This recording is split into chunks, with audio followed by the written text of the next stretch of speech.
नमस्कार दोस्तों, आज के वीडियो में हम बात करने वाले हैं कि सर्किल चैप्टर में हम लोग क्या क्या पढ़ते हैं और वो हम लोगों के लिए किस प्रकार से उपयोगी होती है। क्लास 9th और 10th दोनों के लिए इम्पोर्टेंट है। इसके पहले हम बहुत से चैप्टर पर बात कर चुके थे, क्लास 12 के भी, मैट्रिक्स, डिटर्मिनेंट्स। जिन्होंने अभी तक उस वीडियो को नहीं देखा है और उसके बारे में नहीं जाना है तो आप हमारे डिस्क्रिप्शन में उसका लिंक दिया हुआ है, आप वहां से हमारे पिछले वीडियो पर जा सकते हैं। त्रिकोणमिति के बारे में हमने बताया है, 2-3 क्लास आप त्रिकोणमिति के क्लास को भी पढ़ सकते हैं। दो चर वाले रैखिक समीकरण को भी बताया, उसे भी आप पढ़ सकते हैं। और आने वाले वीडियो में जितने भी 9th 10th के क्लास के जितने भी चैप्टर्स हैं उसे हम सॉल्यूशन के साथ आपको बताते रहेंगे। आप हमारे चैनल पर बने रहिए। बस होगी छोटी सी रिक्वेस्ट, यदि आप चैनल पर नए हैं तो चैनल को सब्सक्राइब कर लें। आइए आज हम सर्किल के बारे में सीखते हैं, इसके थ्योरी के बारे में जानते हैं, इसके बाद इसके थ्योरम को भी जानेंगे और फिर इसके कुछ मुख्य सवाल को जानेंगे। आज के 30 मिनट के क्लास में जहां तक थ्योरी होगी संभव हम आपको बताएंगे। तो देखिए, सबसे पहले हम लोग ये लिखते हैं कि ये है क्या चीज। तो चैप्टर क्या है? वृत्त मीन्स सर्किल। तो अब हम लोग सर्किल चैप्टर यहां पर लिए हुए हैं। इस सर्किल चैप्टर में अब यहां पर देखिए, हम लोगों को सबसे पहले तो कहा जाएगा सर्किल क्या है, मीन्स वृत्त क्या है। आइए देखिए, वृत्त क्या होता है उस चीज को हम लोग जानते हैं। एक साधारण तरीके से हम लोग जान जाएं, गोल घेरा को वृत्त कहते हैं। लेकिन गोल घेरा जो हम लोग कहे, ये तो क्लियर हो गया कि ये वृत्त है, लेकिन ये गोल घेरा का निर्माण कैसे हुआ इस चीज को गणित समझती है। गणित में हम लोग क्या सीखते हैं, देखिए, मान लीजिए कि हमने रेखा जाना, तो हम लोग कहेंगे कि सीधा खींच दिए तो वो रेखा हो गया। नहीं, अब यहां पर बिंदुओं का संग्रह जो है और उसमें दिशा हो, वह रेखा हो गया। और जब हम लिमिट कर दें तो वह रेखाखंड हो गया। तो ठीक उसी तरह से गणित कुछ ना कुछ नियम को जानती है, ठीक है। ठीक उसी तरह से वृत्त की भी परिभाषा देंगे तो हम कहेंगे गोल घेरा को वृत्त कहेंगे, सही है। लेकिन कहने का मतलब है गणितीय तरीके से इसको कैसे कहेंगे। तो गोल घेरा का देखिए निर्माण हम लोग कैसे करते हैं। चलिए आइए, ठीक है, हम इधर से ऐसे खींच दिए, इधर से ऐसे खींच दिए और फिर इधर से खींच दिए। देखिए, ये गोल घेरा जैसा बना, पूरा तो हो गया लेकिन गोल घेरा नहीं बन पाया। तो आखिर गोल घेरा हम लोग बनाते कैसे हैं, चलिए अब देखते हैं हम लोग गोल घेरा कैसे बनाते हैं। तो देखिए, हम लोग क्या करते हैं, इस प्रकार से आप घूमते जाइए, सही तरीके से वो गोल घेरा बन जाएगा। देखिए कैसे हम कहे उस चीज को समझिए। मान लीजिए कि हम इसको एक नोक पर रख देते हैं और हम इसे क्या करते हैं, चारों तरफ से हम इसे राउंड करते हैं, एक ही बिंदु पर रख करके, कहीं दूसरे बिंदु पर नहीं, ठीक उसी बिंदु पर रख करके हम क्या करते हैं, हम इसे घुमा देते हैं जहां तक ये जाएगी। ये जो है कि आकार को वृत्त कहेंगे।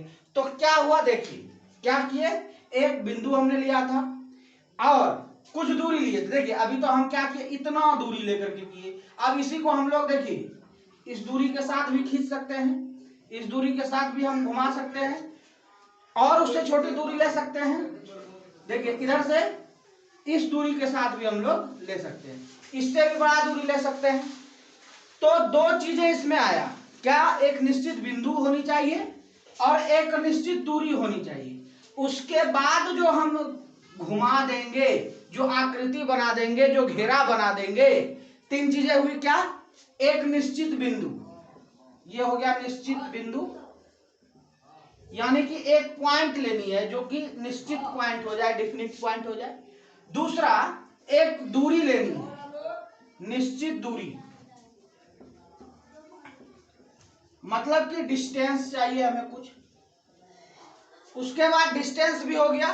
अब क्या करनी है, अब जो घेरा का निर्माण कर देंगे उस दूरी के साथ जो घेरा बना दिए वो निकल गया वृत्त। अब इसको भाषा में समझ लीजिए, निश्चित बिंदु एवं निश्चित दूरी के साथ बनाए गए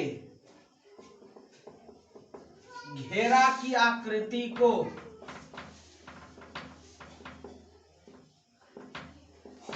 वृत्त कहते हैं।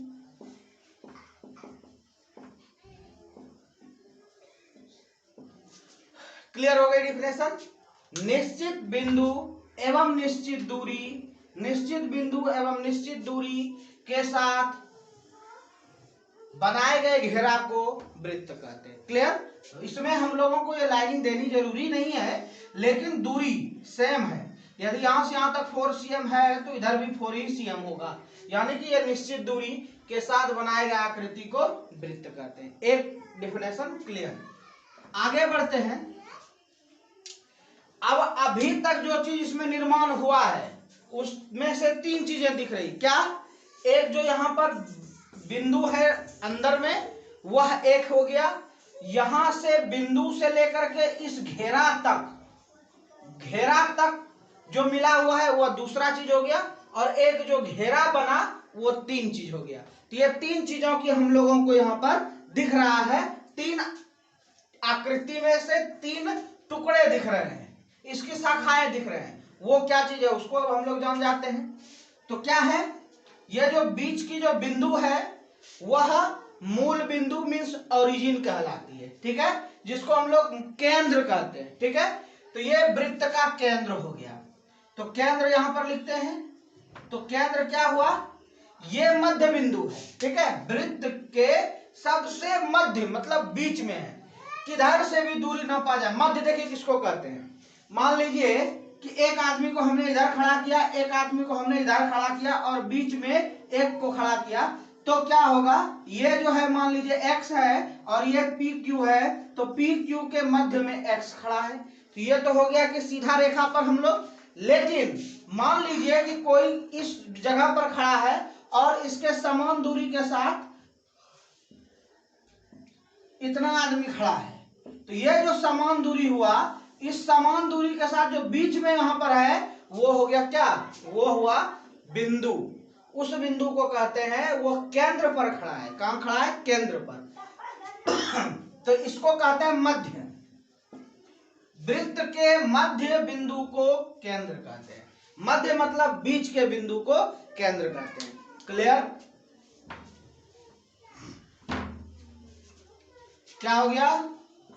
वृत्त के मध्य बिंदु को केंद्र कहते हैं। 2 चीजें क्लियर हो गया। तीसरा आइए, आकृति आप लोगों के सामने है। अब बीच में है एक बिंदु, इसके साथ निश्चित दूरी सभी जगह लगी होती है, तो इस बार इस दूरी को हमने ले लिया x। ये दूरी जब आप लोगों को दिख गई तो ये दूरी जो है ये क्या कहलाती है? इसको कहते हैं त्रिज्या। तो त्रिज्या की परिभाषा क्या हो गई? ये तो कहलाया केंद्र।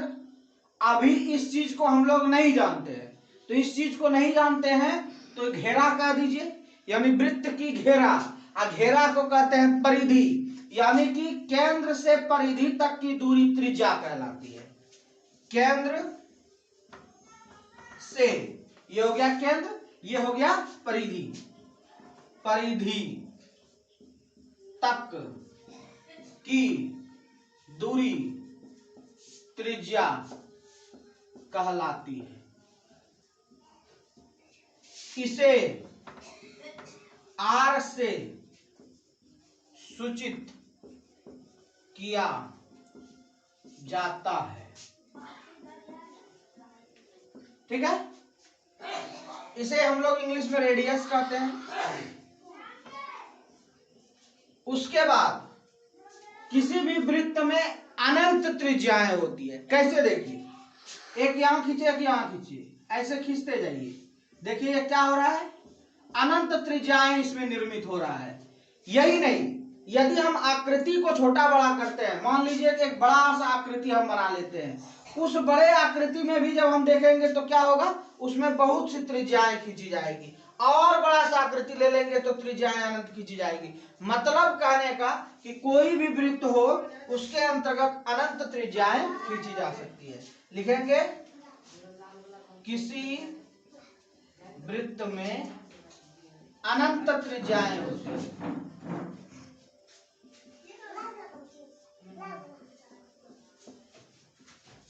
ये तो हो गया त्रिज्या की बातें। उसके बाद और इसका कुछ एक गुण है, देखिए क्या गुण है। ठीक है, यहां से यहां तक हमने लिखा एक्सियम है, तो ये भी क्या होगा, एक्सियम होगा। ये भी क्या होगा, एक्सियम, क्योंकि दूरी हमने जो लिया था इसके बीच का डिस्टेंस, वह एक ही चाप के साथ ये जो है कि राउंडिंग हो रहा है। तो एक ही चाप के साथ राउंडिंग हो रहा है, तो सभी त्रिज्या की जो दूरी है वो क्या है, बराबर है। मीन्स त्रिज्या एक ही वृत्त की सभी त्रिज्या समान दूरी की होती है।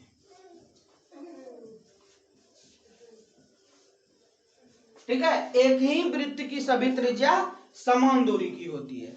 इसे आर से सूचित किया जाता है। ये हो गया आपका तीन चीजें अभी तक जो हम इस आकृति में देखे थे। क्या क्या देखे थे, सबसे पहले इसे बनाने के लिए एक बिंदु लेना पड़ा था। वह बिंदु क्या हो गया, यहां पर वह बिंदु कहलाया केंद्र। दूसरा, इसके साथ जो दूरी बना, जितनी दूरी पर हमने घेरा बनाया उस दूरी को हमने कहा त्रिज्या। अब जो बचा हुआ एक घेरा है, वह घेरा क्या कहलाती है, उसे कहते हैं परिधि।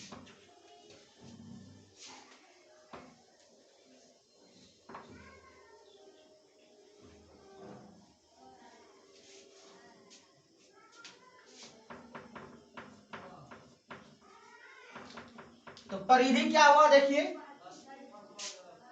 किसी वृत्त के बाहरी घेरा की दूरी को परिधि कहते हैं। किसी वृत्त के बाहरी घेरा की दूरी को परिधि, इसी को परिमाप भी हम लोग कहते हैं।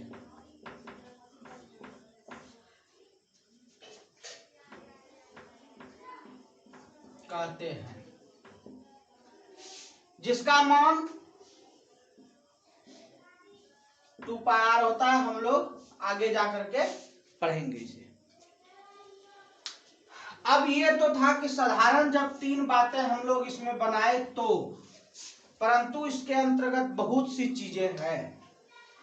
अब क्या है तो देखिए,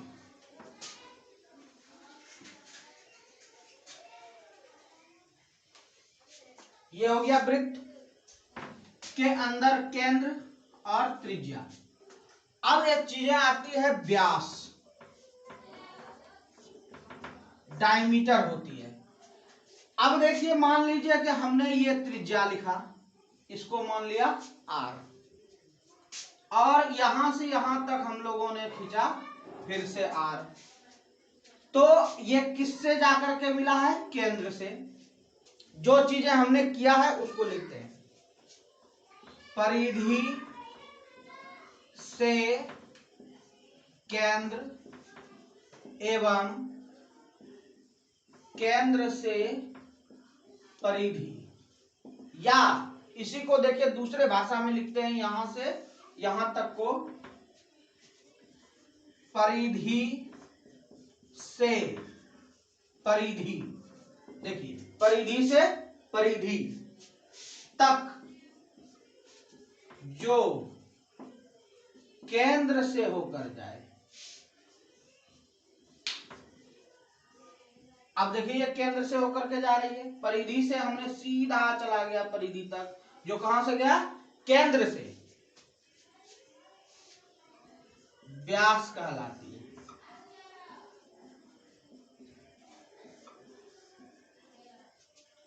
अब देखिए, इसे d से सूचित किया जाता है।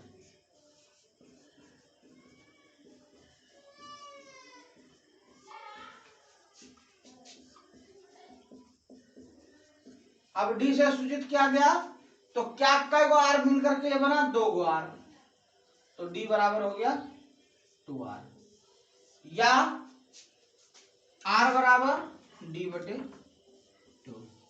या त्रिज्या बराबर व्यास बटे 2, या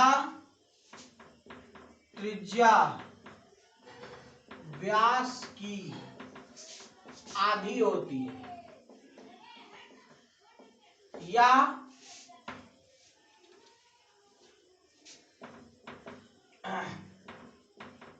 व्यास त्रिज्या की दुगुनी होती है।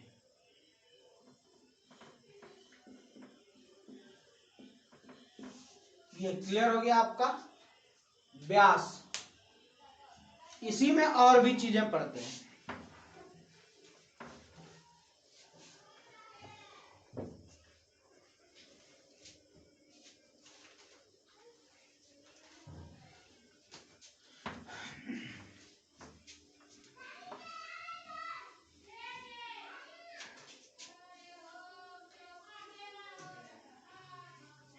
देखिए इसमें क्या करते हैं, केंद्र से नहीं जाना है, परिधि से सीधा परिधि तक चले जाइए, जो केंद्र से नहीं गए।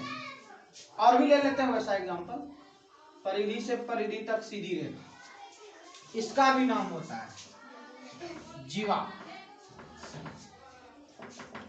क्या हुआ डेफिनेशन, परिधि से परिधि तक, टेढ़ा नहीं, ऐसे नहीं, एकदम स्ट्रेट, ये नहीं होगी, ये होगी। तो परिधि से परिधि तक सीधी रेखा को जीवा कहते हैं। क्लियर। अब देखिए इसमें यहां हम खींचे छोटी जीवा, यहां खींचे छोटी जीवा, यहां खींचे उससे बड़ी जीवा, यहां खींचे उससे बड़ी जीवा, और हम केंद्र से जाए तो ये भी जीवा है एक तरह से, और यह केंद्र से जाकर के गया तो जीवा भी हुआ व्यास भी हुआ। लेकिन वह जो जीवा होगी, फिर देखिए छोटा छोटा, फिर उससे छोटा छोटा छोटा होते जाएगा, यानी कि सबसे बड़ा जीवा कौन सा हुआ, जो व्यास यानी जो केंद्र से होकर के जाए। तो क्या लिखेंगे, जो केंद्र से होकर जाए वह सबसे बड़ी जीवा होती है। क्लियर हो गया। इस प्रकार से हम लोग जीवा के भी बारे में जान गए। अब आइए चाप जानते हैं।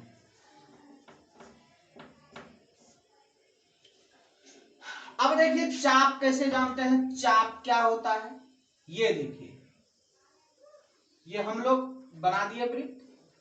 अब परिधि का जो ये परिधि हम लोग का है उसका कुछ टुकड़ा निकाल लीजिए।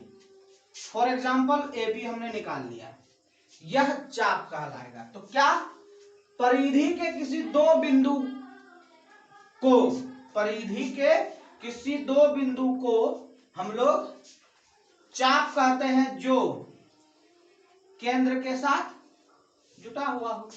बस यही हो गया।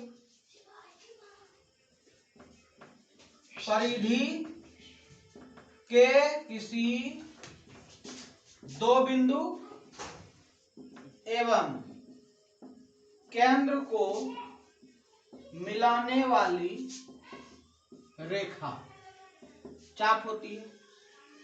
अब इसमें देखिए इसी जगह से दो चीजें मिला, एक ऊपर की तरफ बहुत बड़ा मिला चाप, और एक इधर की तरफ एक छोटा मिला। तो ये जो छोटा मिला इसे लघु, और ऊपर जो मिला उसे दीर्घ।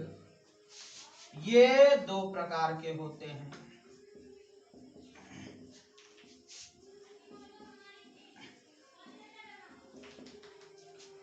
क्या हो जाएगा, दीर्घ चाप, लघु चाप। दीर्घ चाप जो बड़ा चाप हो, लघु चाप जो छोटा चाप हो।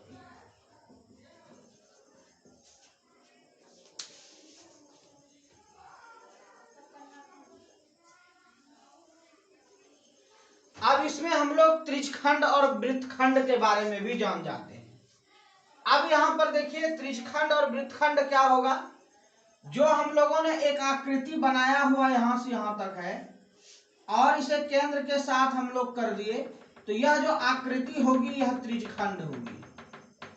यानी त्रिज्या के साथ जो हम लोग खंड बनाए हैं वह परिधि के साथ वह त्रिज्यखंड कहलाएगी। अब इसमें त्रिज्यखंड भी लघु त्रिज्यखंड, दीर्घ त्रिज्यखंड।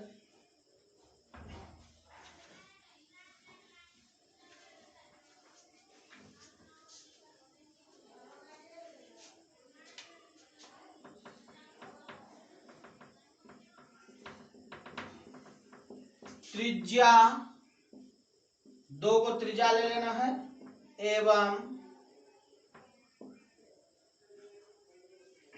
चाप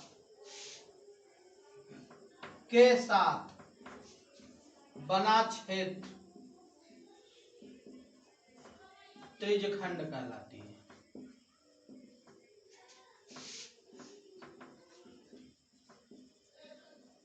ये दो प्रकार के होंगे, एक लघु त्रिज्यखंड, दूसरा हो जाएगा दीर्घ त्रिज्यखंड। त्रिज्यखंड का क्षेत्रफल भी होता है थीटा बटे 360 डिग्री गुना पाई आर स्क्वायर, और वृत्त का क्षेत्रफल होता है पाई आर स्क्वायर। दोनों में अंतर क्या है इस चीज को डिफाइन से समझ लीजिए। थीटा देखिए क्या होता है, जो जितना कोण लेंगे चाप द्वारा कोण, वो 360 से डिवाइड क्यों होगा, क्योंकि टोटल का कोण का मान ये होता है कुल कोण, और पाई आर स्क्वायर के साथ इसका गुना कर देते हैं। तो पाई आर स्क्वायर हो गया वृत्त का क्षेत्रफल। वृत्त का क्षेत्रफल पाई आर स्क्वायर भी कैसे होता है वो भी हम लोग पढ़ेंगे आगे जाकर के। उसके बाद जो परिधि 2 पाई आर हुआ वो भी हम लोग सीखेंगे आगे जाकर के कैसे होती है, सिद्ध करके बताइए। अब यहाँ पर इस क्लास में बात करने वाले हैं कि इस दोनों में थोड़ा सा क्या अंतर, एक साथ लिख दिए तो बता देते हैं। देखिए अभी हम लोग पूरा क्षेत्रफल लिए तो क्या लेंगे, पाई आर स्क्वायर। अब हमको इतना टा क्षेत्रफल चाहिए, इतना टा चाहिए तो कोण तो इतने टा चाहिए ना, तो यही कोण के साथ, और ये जो त्रिज्या है ये है, तो ये तो इसके साथ मल्टीप्लाई करिए दें, क्योंकि ये जो गोलाई के साथ जो क्षेत्रफल बनेगा त्रिज्या और चाप के साथ, वो इसके साथ मल्टीप्लाई होगा ही होगा। लेकिन अंतर बस इतना है कि ये जो कोण बना उस कोण को ऊपर लिख देंगे और उसको 360 से भाग दे देंगे, उसके बाद पाई आर स्क्वायर से गुना कर देंगे, क्षेत्रफल निकल जाएगा। अब आइए इसी में हम लोग 4 भाग करके देखते हैं। देखिए ये हो गया, इसको जो है कि पहले 2 कर दीजिए फिर 4 कर दीजिए। अब हम लोग इसका भी चीज जान जाते हैं कि ये क्या चीज है। तो देखिए ये पूरा हो गया वृत्त, अब आधा जो हुआ वो हो गया अर्धवृत्त। वृत्त का क्या था क्षेत्रफल, पाई आर स्क्वायर। अब कर दिया अर्ध, आधा, पाई आर स्क्वायर बटे 2। क्लियर। फिर कर देंगे चतुर्थांश, एक कोनों का, एक कोनों को कहते हैं चतुर्थांश।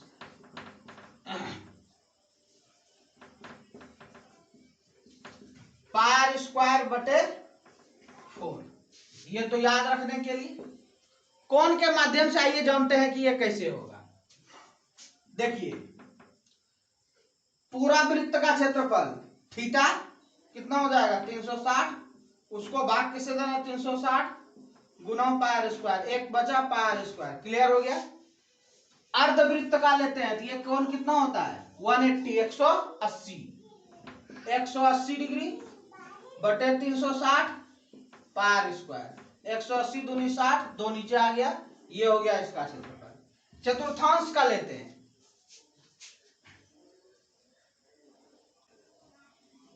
चतुर्थांश का देखिए एक अंश है, एक अंश है तो कितना डिग्री है 90, क्योंकि 180 का भी आधा हो गया, 90 डिग्री बटे 360 गुना पार स्क्वायर, 9 चौके 36, पार स्क्वायर बाय 4। इस प्रकार से हम लोग त्रिज्यखंड का क्षेत्रफल भी जान गए।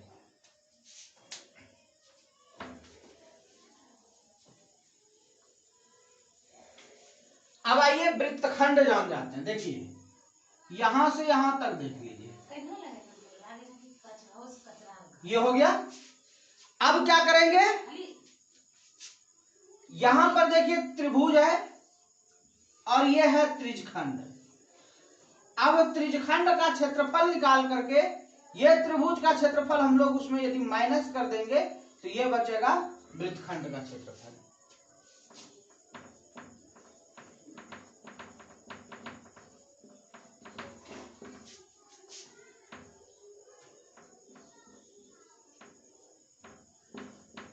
त्रिज्यखंड का क्षेत्रफल और उसमें घटा देना है जो त्रिभुज है, संगत त्रिभुज का क्षेत्रफल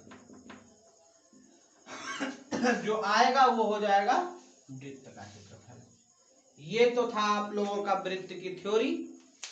इस वृत्त की थ्योरी में और भी कुछ चीजें हम लोग सीखते हैं।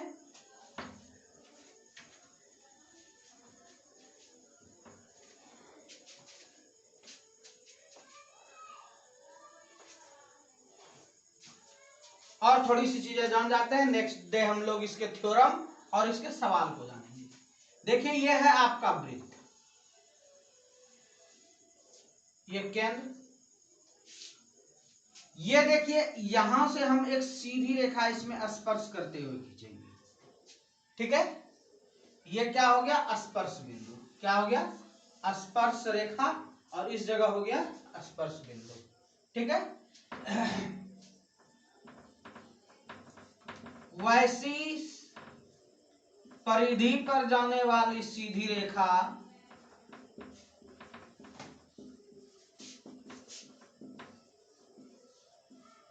देखिए सारी चीजें आ गई इसमें, परिधि, सीधी, सीधी रेखा जो परिधि पर जा रही है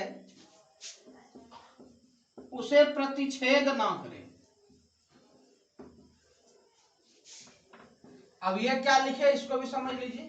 ये देखिए एक और हम लिख लेते हैं, ये क्या होगा, प्रतिच्छेद कर रहा है किसको, परिधि को, इसे कहते हैं छेदक रेखा, उसको भी हम लोग आगे पढ़ेंगे।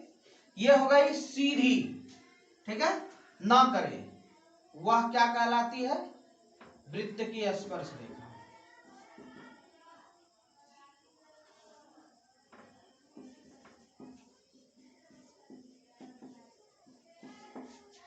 और परिधि पर जहां, ये क्या हो गया आपका स्पर्श रेखा। अब क्या चाहिए, स्पर्श बिंदु।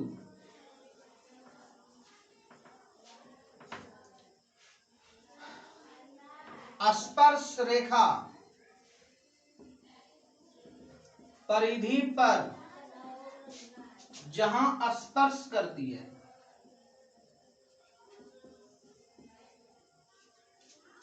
उसे स्पर्श बिंदु कहते हैं।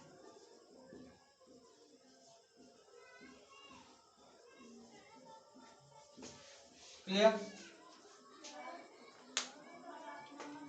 आज के वीडियो में इतना ही। हम लोग नेक्स्ट वीडियो में हम बात करेंगे इसके कुछ थ्योरम के बारे में, जैसे केंद्र से जीवा पर डाला गया लंब जीवा को समद्विभाजित करती है, वृत्त के बाहरी बिंदु से वृत्त पर केवल दो ही स्पर्श रेखाएं खींची जा सकती है। इस प्रकार के अन्य अनेक थ्योरम हम लोग इसमें पढ़ेंगे। आप चैनल पर बने रहिए। यदि चैनल पर ये वीडियो देख करके आपको पसंद आई तो आप दूसरों के साथ शेयर करें, लाइक करें, चैनल पर नए हैं तो सब्सक्राइब करें। तब तक के लिए थैंक यू।